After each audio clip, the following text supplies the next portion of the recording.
ಎಲ್ಲರಿಗೂ ನಮಸ್ಕಾರ. ಕರ್ನಾಟಕ ಪರೀಕ್ಷಾ ಪ್ರಾಧಿಕಾರ ಸಾಮಾನ್ಯ ಪ್ರವೇಶ ಪರೀಕ್ಷೆಯನ್ನು 16 ಮತ್ತು 17ನೇ ತಾರೀಕಿಗಾಗಲೇ ಮುಕ್ತಾಯವನ್ನು ಗೊಳಿಸಿದೆ. ತಮಗೆಲ್ಲರಿಗೂ ಗೊತ್ತಿದೆ 3,12,000 ವಿದ್ಯಾರ್ಥಿಗಳು ಪರೀಕ್ಷೆಯನ್ನು ಬರೆದಿದ್ದಾರೆ. ಇವತ್ತು ನಾವು ವಿನೂತನವಾಗಿ ಕರ್ನಾಟಕ ಪರೀಕ್ಷಾ ಪ್ರಾಧಿಕಾರದ ವತಿಯಿಂದ ತಾವು ಪರೀಕ್ಷಾ ಕೇಂದ್ರವಾರು ಎಷ್ಟು ವಿದ್ಯಾರ್ಥಿಗಳು ಪರೀಕ್ಷೆಯನ್ನು ಬರೆದಿದ್ದರು ಅವರ ಎಲ್ಲ OMR ಶೀಟ್ಗಳನ್ನು ಸಹ ಕರ್ನಾಟಕ ಪರೀಕ್ಷಾ ಪ್ರಾಧಿಕಾರದ ವೆಬ್ಸೈಟ್ನಲ್ಲಿ ನಾವು ಅಪ್ಲೋಡ್ ಮಾಡ್ತಾ ಇದ್ದೀವಿ. ತಾವು ನೋಡ್ಕೊಳ್ಬೋದು, ತಮ್ಮ ಸ್ನೇಹಿತರದು ಎಲ್ಲರದು ಸಹ ತಾವು ನೋಡ್ಕೊಳ್ಬೋದಾಗಿದೆ. ಈಗಾಗಲೇ ನಾವು ಕೀ ಆನ್ಸರ್ನ ಪಬ್ಲಿಷ್ ಮಾಡಿದ್ದೀವಿ. ಸದ್ಯದಲ್ಲೇ ಈಗ ನಾಳೆ ಲಾಸ್ಟ್ ಡೇಟ್ ಇದೆ, ಅಂತಿಮ ಕೀ ಆನ್ಸರ್ನ ಸಹ ನಾವು ಬಿಡುಗಡೆಗೊಳಿಸ್ತೀವಿ. ವಿದ್ಯಾರ್ಥಿಗಳಿಗೆ ಮುಂದೆ ಏನು ಅನ್ನುವಂಥ ಕೆಲವು ಕುತೂಹಲ ಇದ್ದೇ ಇರುತ್ತೆ. ವಿಶೇಷವಾಗಿ ನಾವು ಕೆಲವೊಂದು ಅರ್ಜಿಗೆ ಸಂಬಂಧಪಟ್ಟಂಥ, ಮೀಸಲಾತಿಗೆ ಸಂಬಂಧಪಟ್ಟಂಥ ಕೆಲವೊಂದು ವಿಷಯಗಳನ್ನ ನಾವು ಈಗ ತಮಗೆ ತಿಳಿಸ್ಲಿಕ್ಕೆ ಇಚ್ಛೆ ಪಡ್ತೀನಿ. ವಿಶೇಷವಾಗಿ ತಾವೆಲ್ಲರೂ ಅರ್ಜಿ ಹಾಕುವಂಥ ಸಂದರ್ಭದಲ್ಲಿ ಕೆಲವೊಂದು ಮಿಸ್ಟೇಕ್ಗಳನ್ನು ಮಾಡಿದ್ರಿ. ಸಾಕಷ್ಟು ವಿದ್ಯಾರ್ಥಿಗಳು ಎಡಿಟ್ ಆಪ್ಷನ್ ಕೊಡಿ ನಾವು ಸರಿಪಡಿಸ್ಲಿಕ್ಕೆ, ಮತ್ತು ಕೆಲವೊಂದು ಜಾತಿ ಪ್ರಮಾಣ ಪತ್ರಗಳನ್ನ ನಾವು ತಗೊಳೋದಕ್ಕೆ ಆಗಿರಲಿಲ್ಲ, ನಾವೀಗ ತಗೊಂಡಿದ್ದೀವಿ, ಅದಕ್ಕೆ ಅವಕಾಶ ಕೊಡಿ ಅಂತೇಳಿ ತಾವು ಸಾಕಷ್ಟು ಬೇಡಿಕೆಯನ್ನು ಇಟ್ಟಿದ್ರಿ. ನಾವು ಪರೀಕ್ಷೆ ಇರುವ ಹಿನ್ನೆಲೆಯಲ್ಲಿ ಆ ಸಂದರ್ಭದಲ್ಲಿ ನಿಮಗೆ ಎಡಿಟ್ ಅವಕಾಶವನ್ನು ಕೊಟ್ಟರೆ ತಾವು ಓದುವಂಥದ್ದಕ್ಕೆ ಸಮಸ್ಯೆ ಆಗುತ್ತೆ ಅಂತ ನಾವು ಅವಕಾಶವನ್ನು ಕೊಟ್ಟಿರಲಿಲ್ಲ. ಈಗಾಗಲೇ 18ನೇ ತಾರೀಕಿಂದ ನಾವು ಎಡಿಟ್ ಆಪ್ಷನನ್ನು ಕೊಟ್ಟಿದ್ದೀವಿ. ಎಲ್ಲ ವಿದ್ಯಾರ್ಥಿಗಳಲ್ಲಿ, ಪೋಷಕರಲ್ಲಿ ನನ್ನ ವಿನಂತಿ ಏನು ಅಂತಂದರೆ, ಕರ್ನಾಟಕ ರಾಜ್ಯದಲ್ಲಿ ವಿವಿಧ ಕೋರ್ಸ್ಗಳಿಗೆ ನಾವು ಸೀಟನ್ನು ಹಂಚಿಕೆಯನ್ನು ಮಾಡ್ತೀವಿ, ಮೀಸಲಾತಿ ಅನ್ವಯ ಹಂಚಿಕೆಯನ್ನು ಮಾಡ್ತೀವಿ. ತಮಗೆಲ್ಲರಿಗೂ ಗೊತ್ತಿದೆ ಹಾರಿಜೆಂಟಲ್ ಮತ್ತು ವರ್ಟಿಕಲ್ ರಿಸರ್ವೇಷನ್ ಸಹ ಇದೆ. ಕನ್ನಡ ಮೀಡಿಯಮ್ಮು, ರೂರಲ್ಲು, ಮತ್ತು ನಿಮ್ಮ SC ST 3B 2 ಈ ಥರ ಎಲ್ಲ ರಿಸರ್ವೇಷನ್ನಿಗೆ ಸೀಟ್ಗಳ ಹಂಚಿಕೆ ಆಗುತ್ತೆ. ಹಾಗಾಗಿ ಮೆರಿಟ್ ಜೊತೆಗೆ ಈ ರಿಸರ್ವೇಷನ್ನು ಇರುವಂತಹವರು ಸರಿಯಾದ ರೀತಿ ಅಪ್ಲಿಕೇಶನ್ ಹಾಕುವಂಥದ್ದು ಬಹಳ ಇಂಪಾರ್ಟೆಂಟ್ ಇದೆ. ನಾನು ತಮ್ಮಲ್ಲಿ ವಿನಂತಿ ಮಾಡುವಂಥದ್ದು, ಯಾರೆಲ್ಲ ನೀವು ಮಿಸ್ಟೇಕನ್ನು ಮಾಡಿದ್ರಿ ಎಡಿಟ್ ಮಾಡ್ಕೊಳ್ಳುವಂಥದ್ದಕ್ಕೆ ನಾವು 18ನೇ ತಾರೀಕಿಂದ ಅವಕಾಶ ಕೊಟ್ಟಿದ್ದೀವಿ. ಇದು ಮೇ 2ನೇ ತಾರೀಕಿನ ತನಕ ನಾವು ಅವಕಾಶ ಕೊಟ್ಟಿದ್ದೀವಿ.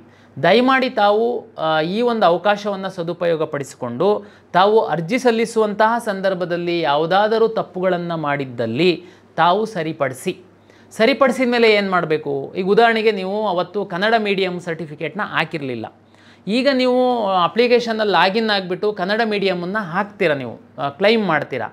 ಅಲ್ಲಿ ನೀವು ವೆರಿಫಿಕೇಷನ್ ಸ್ಲಿಪ್ಪನ್ನು ಡೌನ್ಲೋಡ್ ಮಾಡಿದರೆ ಅರ್ಜಿಯನ್ನು, ಅಲ್ಲಿ ನಿಮಗೆ ಲಾಸ್ಟಲ್ಲಿ ಭಾಳ ಸ್ಪಷ್ಟವಾಗಿ ಬರುತ್ತೆ Kannada medium claimed not verified ಅಂತ. ಈಗ ಹೊಸ್ದಾಗಿ ನೀವು ಹಾಕಿತ್ತು ಅಂತಂದರೆ ಏನು ಮಾಡಬೇಕು? ನೀವು ನಿಮ್ಮ ಕಾಲೇಜಿನ ಅಥವಾ ಯಾವುದೇ ಸರ್ಕಾರಿ ಕಾಲೇಜು, ತಮ್ಮ ಮನೆ ಸಮೀಪ ಇರುವಂಥ ಸರ್ಕಾರಿ ಕಾಲೇಜಿನ ಪ್ರಾಚಾರ್ಯರಿಗೆ ತಾವು ಭೇಟಿ ಮಾಡಿ ಮೂಲ ದಾಖಲೆಯನ್ನು ತಾವು ತೋರಿಸಿದರೆ, ಯಾವುದು ಕ್ಲೈಮ್ಡ್ ನಾಟ್ ವೆರಿಫೈಡ್ ಇರುತ್ತೆ, ಪ್ರಿನ್ಸಿಪಲ್ ತಮ್ಮ ಮೂಲ ದಾಖಲೆಯನ್ನು ಪರಿಶೀಲನೆ ಮಾಡಿ ಅವರ ಲಾಗಿನ್ನಲ್ಲಿ ಹೋಗಿಬಿಟ್ಟು ನಿಮ್ಮ ಅಪ್ಲಿಕೇಶನನ್ನು ಅವರು ನೋಡಿ ಅಲ್ಲಿ ಕ್ಲೈಮ್ ಮಾಡಿದ್ದಾನೆ, ವಿದ್ಯಾರ್ಥಿದು ಸರ್ಟಿಫಿಕೇಟ್ ಪರಿಶೀಲನೆ ಮಾಡಿದ್ದೀನಿ, ಅದು ಸರಿ ಇದೆ ಅಂತೇಳಿ ಓಕೆ ಮಾಡ್ತಾರೆ. ಆ ನಂತರ ನೀವು ನಿಮ್ಮ ಅಪ್ಲಿಕೇಶನನ್ನು ಡೌನ್ಲೋಡ್ ಮಾಡಿದರೆ ನೀವು ಕ್ಲೈಮ್ಡ್ ಮತ್ತು ವೆರಿಫೈಡ್ ಅಂತ ಬರುತ್ತೆ. ಅಂದರೆ ಇದರದ್ದು ತಾತ್ಪರ್ಯ ಇಷ್ಟೇ, ಸಿಂಪಲ್ಲಾಗಿ ಹೇಳುವಂಥದ್ದಾದರೆ, ಈ ಹಿಂದೆ ತಾವು ಅಪ್ಲಿಕೇಶನ್ ಹಾಕಿದಂಥ ಸಂದರ್ಭದಲ್ಲಿ ಕನ್ನಡ ಮೀಡಿಯಮ್ಮು, ರೂರಲ್ಲು ಮತ್ತು ಲಿಂಗ್ವಿಸ್ಟಿಕ್ ಮೈನಾರಿಟಿ, ರಿಲಿಜಿಯಸ್ ಮೈನಾರಿಟಿ ಈ ಮತ್ತು ಸ್ಟಡಿ ಸರ್ಟಿಫಿಕೇಟಿಗೆ ಸಂಬಂಧಪಟ್ಟಂತೆ ಯಾರು ತಾವು ದಾಖಲೆಗಳನ್ನು ತಮ್ಮ ಕಾಲೇಜಿನ ಪ್ರಾಚಾರ್ಯರ ಬಳಿ ಮೂಲ ದಾಖಲೆಗಳನ್ನು ತೋರಿಸಿ ಪರಿಶೀಲನೆ ಮಾಡ್ಕೊಳ್ಳೋದಕ್ಕೆ ನಾವು ಹೇಳಿದ್ವಿ. ಈಗ ನಮ್ಮಲ್ಲಿ 2,70,000 ವಿದ್ಯಾರ್ಥಿಗಳು ಈಗಾಗಲೇ ಪರಿಶೀಲನೆ ಮಾಡಿಕೊಂಡಿದ್ದಾರೆ. ಇನ್ನೊಂದು 30,000 ವಿದ್ಯಾರ್ಥಿಗಳು ಪರಿಶೀಲನೆಗೆ ಬಾಕಿ ಇದೆ. ದಯಮಾಡಿ ಆ ವಿದ್ಯಾರ್ಥಿಗಳು ಎಲ್ಲ ದಾಖಲೆಗಳನ್ನ ಅಗತ್ಯ ಇಲ್ಲ. ಉದಾಹರಣೆಗೆ ನೀವು 371J, ನಿಮ್ಮ ಕ್ಯಾಸ್ಟ್ ಸರ್ಟಿಫಿಕೇಟು, ಇನ್ಕಮ್ ಸರ್ಟಿಫಿಕೇಟು, ಇದು ಎಲ್ಲ ನೀವು RD ನಂಬರ್ ಹಾಕಿದರೆ ಸಾಫ್ಟ್ವೇರಲ್ಲೇ ನಾವು ವೆರಿಫಿಕೇಷನ್ ಮಾಡ್ತೀವಿ. ತಾವು ಯಾವುದೇ ಕಾಲೇಜ್ ಪ್ರಾಚಾರ್ಯರಿಗೆ ವೆರಿಫಿಕೇಷನಿಗೆ ಹೋಗುವಂಥ ಅಗತ್ಯ ಇಲ್ಲ. ನೀವು ಯಾರು ಕನ್ನಡ ಮೀಡಿಯಮ್ಮು ರಿಸರ್ವೇಷನ್ ಕ್ಲೈಮ್ ಮಾಡಿದ್ದೀರಾ, ಲಿಂಗ್ವಿಸ್ಟಿಕ್ ಮೈನಾರಿಟಿ ಕ್ಲೈಮ್ ಮಾಡಿದ್ದೀರಾ, ರಿಲಿಜಿಯಸ್ ಮೈನಾರಿಟಿ ಕ್ಲೈಮ್ ಮಾಡಿದ್ದೀರಾ, ರೂರಲಲ್ಲಿ ಓದಿರುವಂಥವರು ರೂರಲ್ ರಿಸರ್ವೇಷನ್ ಕ್ಲೈಮ್ ಮಾಡಿದ್ದೀರಾ, ನೀವು ಮಾತ್ರ ಕ್ಲೈಮ್ ಮಾಡಿರುವಂತಹ ವಿದ್ಯಾರ್ಥಿಗಳು ಆ ಮೂಲ ದಾಖಲೆಯನ್ನು ತಮ್ಮ ಕಾಲೇಜಿನ ಪ್ರಾಚಾರ್ಯರು ಅಥವಾ ಯಾವುದೇ ತಮ್ಮ ಮನೆ ಹತ್ತಿರದ ಸರ್ಕಾರಿ ಪದವಿ ಪೂರ್ವ ಕಾಲೇಜಿನ ಪ್ರಾಚಾರ್ಯರ ಬಳಿ ತಾವು ತಮ್ಮ ಮೂಲ ದಾಖಲೆಗಳನ್ನು ತೋರಿಸಿ ಪರಿಶೀಲನೆ ಮಾಡಿಕೊಳ್ಬೇಕಾಗುತ್ತೆ. ಈಗೇನು 2ನೇ ತಾರೀಕಿನ ತನಕ ನಾವು ಎಡಿಟ್ ಆಪ್ಷನ್ ಕೊಟ್ಟಿದ್ದೀವಿ, ಹಿಂದೆ ಹಾಕಿಲ್ದಿರೋರು ಈಗ ಯಾರಾದರೂ ತಾವು ಎಡಿಟ್ ಮಾಡ್ಕೊಂಡ್ರೆ ತಾವು ಎಡಿಟ್ ಮಾಡ್ಕೊಂಡಂತಹ ರಿಸರ್ವೇಷನ್, ನಾನು ಈಗಾಗಲೇ ಹೇಳಿದಂಥದ್ದು ರಿಸರ್ವೇಷನ್ನು ಏನಾದರೂ ತಾವು ಎಡಿಟ್ ಮಾಡ್ಕೊಂಡು ಕ್ಲೈಮ್ ಮಾಡಿದ್ದೆ ಆದರೆ ತಾವು ತಮ್ಮ ಕಾಲೇಜಿನ ಪ್ರಾಂಶುಪಾಲರ ಬಳಿ ಅದನ್ನು ದಾಖಲೆಯನ್ನು ಪರಿಶೀಲನೆ ಮಾಡಿಕೊಳ್ಳಿ ಎನ್ನುವಂಥದ್ದು ವಿನಂತಿ. ಇನ್ನು ಬಹುಮುಖ್ಯವಾಗಿ ಬೇರೆಯವರು ಹೇಗೆ ಡಾಕ್ಯುಮೆಂಟ್ ವೆರಿಫಿಕೇಷನ್ ಮಾಡುವಂಥದ್ದು, ನಾನು ಈಗಾಗಲೇ ಹೇಳಿದಂತೆ ನಮ್ಮಲ್ಲಿ ಎ ಕ್ಲಾಸ್ ಅವರೆಲ್ಲರೂ ಈಗ ನಾನು ಇಷ್ಟ ತನಕ ಹೇಳಿದ್ರೊಳಗಡೆ ಬಂದುಬಿಡ್ತೀರಾ. ಇದಲ್ಲದೆ ಬಿ ಸಿ ಡಿ ಈ ರೀತಿ ಜೆಡ್ ಕ್ಲಾಸ್ ತನಕ ಬೇರೆ ಬೇರೆ ಕೆಟಗರಿ ಕ್ಲಾಸ್ಗಳನ್ನು ತಾವು ಕ್ಲೈಮ್ ಮಾಡಿದ್ದೀರಾ. ನಿಮ್ಮದು ನಾವು ಇಲ್ಲಿವರೆಗೆ ಯಾವುದೇ ದಾಖಲೆಗಳನ್ನು ನಾವು ಪರಿಶೀಲನೆ ಮಾಡಿಲ್ಲ. ಉದಾಹರಣೆಗೆ ಬಿ ಅಂತಂದರೆ ತಂದೆ ತಾಯಿ ಅವರು ಕನ್ನಡಿಗರಾಗಿರ್ತಾರೆ, 10th ಸ್ಟ್ಯಾಂಡರ್ಡ್ ತನಕ ಕನ್ನಡದಲ್ಲಿ ಓದಿರ್ತಾರೆ. ಈ ರೀತಿ ಸಿ ಡಿ ಗಡಿನಾಡು ಮತ್ತು ಹೊರನಾಡು ಕನ್ನಡಿಗರು. ಈ ಕ್ಲಾಸ್ ಏನು, ಯಾರು ಎಲಿಜಿಬಲ್ ಇದ್ದಾರೆ ಅನ್ನುವಂಥ ತಮಗೆಲ್ಲ ಗೊತ್ತಿದೆ. ಗೊತ್ತಿಲ್ಲ ಅಂದರೂ ನಮ್ಮ ವೆಬ್ಸೈಟಲ್ಲಿ ತಾವು ನೋಡ್ಬೋದು ಈ ಕ್ಲಾಸು ಯಾರು ಎಲಿಜಿಬಲ್ ಆಗ್ತಾರೆ ಅಂತ ತಾವು ಗೊತ್ತಿದ್ದೇ ಹಾಕಿರ್ತೀರ. ಬಿ ಇಂದ ಜೆಡ್ ಕ್ಲಾಸ್ವರೆಗಿನ ವಿದ್ಯಾರ್ಥಿಗಳು ಪೋಷಕರಿಗೆ ಹೇಳುವಂಥದ್ದು, ನೀಟ್ ಎಕ್ಸಾಮ್ 4ನೇ ತಾರೀಕು ಮೇನಲ್ಲಿ ಮುಗಿದ್ರೆ 5ನೇ ತಾರೀಕಿಂದ ನಾವು ಕರ್ನಾಟಕ ಪರೀಕ್ಷಾ ಪ್ರಾಧಿಕಾರ ಕಚೇರಿ ಬೆಂಗಳೂರಲ್ಲಿ ನಿಮ್ಮ ದಾಖಲೆಗಳನ್ನು ಪರಿಶೀಲನೆ ಮಾಡುವಂಥದ್ದಕ್ಕೆ ನಾವು ಟೈಮ್ ಟೇಬಲನ್ನು ಕೊಡ್ತಾ ಇದ್ದೀವಿ. ನಾವು ಇನ್ನು 3 ದಿವಸದಲ್ಲಿ ತಮಗೆ ಗುರುವಾರ ದಿನ ಬೆಳಿಗ್ಗೆಯಿಂದ ನಾವು ನಮ್ಮ ಪೋರ್ಟಲ್ ಓಪನ್ ಮಾಡ್ತೀವಿ. 5ನೇ ತಾರೀಕಿಂದ ನೆಕ್ಸ್ಟು 12 ಅಥವಾ 13ನೇ ತಾರೀಕಿನವರೆಗೆ ಅಂದರೆ ಎಷ್ಟು ಜನ ನೀವು ಪ್ರತಿ ದಿವಸ ನಾವು ನಿಮಗೆ ಒಂದು ಸ್ಲಾಟ್ ಕೊಡ್ತೀವಿ. ತಾವು ನಮ್ಮಲ್ಲಿ ರಿಜಿಸ್ಟ್ರೇಷನ್ ಮಾಡ್ಕೊಳ್ಬೇಕು. ರಿಜಿಸ್ಟ್ರೇಷನ್ ಮಾಡ್ಕೊಂಡಂಥವ್ರು ಆ ದಿನ ತಾವು ಈ ಯಾರು ಬಿ ಇಂದ ಜೆಡ್ ಕ್ಲಾಸ್ವರೆಗಿನ ಪೋಷಕರು, ವಿದ್ಯಾರ್ಥಿಗಳು ಮತ್ತು ಪೋಷಕರು ಬರಬೇಕಾಗುತ್ತೆ. ಇದು ನಾನು ಇನ್ನೊಮ್ಮೆ ರಿಪೀಟ್ ಮಾಡಿಬಿಡ್ತೀನಿ ತಮ್ಮ ಎಲ್ಲರ ಮಾಹಿತಿಗೋಸ್ಕರ, ಇದು ತುಂಬ ಇಂಪಾರ್ಟೆಂಟ್ ಇದೆ.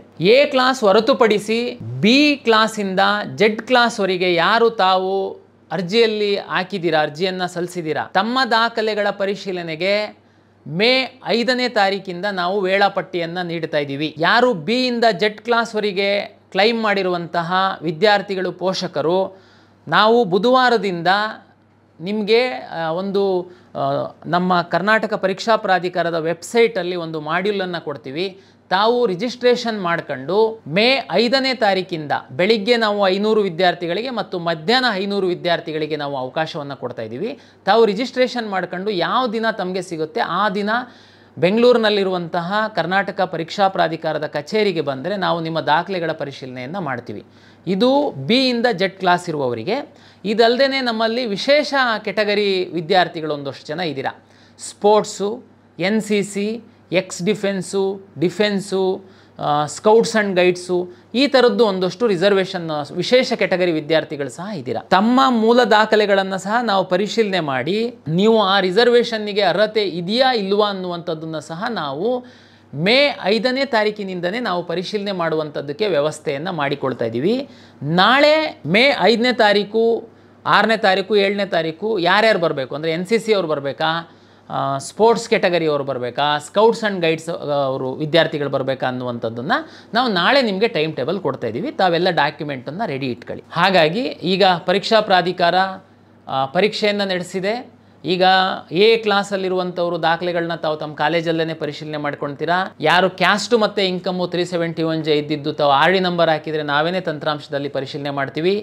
ಬಿ ಇಂದ ಜೆಡ್ ಕ್ಲಾಸ್ವರೆಗಿರುವಂಥವರಿಗೆ ಮತ್ತು ವಿಶೇಷ ಕೆಟಗರಿ ಇಲ್ಲಿ ಯಾರು ಸ್ಪೋರ್ಟ್ಸು, NCC ಇವರಿಗೆ ಮೇ 5ನೇ ತಾರೀಕಿಂದ ದಾಖಲೆ ಪರಿಶೀಲನೆ ಮಾಡುವಂಥದ್ದಕ್ಕೆ ನಾವು ವ್ಯವಸ್ಥೆಯನ್ನು ಮಾಡಿಕೊಂಡಿದ್ದೀವಿ. ಮುಂದುವರೆದು ಇಲ್ಲಿ ಒಂದು ವಿಶೇಷವಾದೊಂದು ಪಾಯಿಂಟನ್ನು ನಾನು ಹೇಳ್ತೀನಿ. SC ಮತ್ತು ST ವಿದ್ಯಾರ್ಥಿಗಳಿಗೆ ಈ ಹಿಂದೆ ಸಹ ನಾನು ಹೇಳಿದ್ದೆ, SC ಮತ್ತು ST ವಿದ್ಯಾರ್ಥಿಗಳು ತಮ್ಮ ಜಾತಿ ಪ್ರಮಾಣ ಪತ್ರದ ಜೊತೆಗೆ ತಮ್ಮ ಇನ್ಕಮ್ ಆದಾಯ ಪ್ರಮಾಣ ಪತ್ರವನ್ನು ಸಹ ತಾವು ಹಾಕಬೇಕು. ದಯಮಾಡಿ ಅರ್ಥ ಮಾಡ್ಕೊಳ್ಳಿ.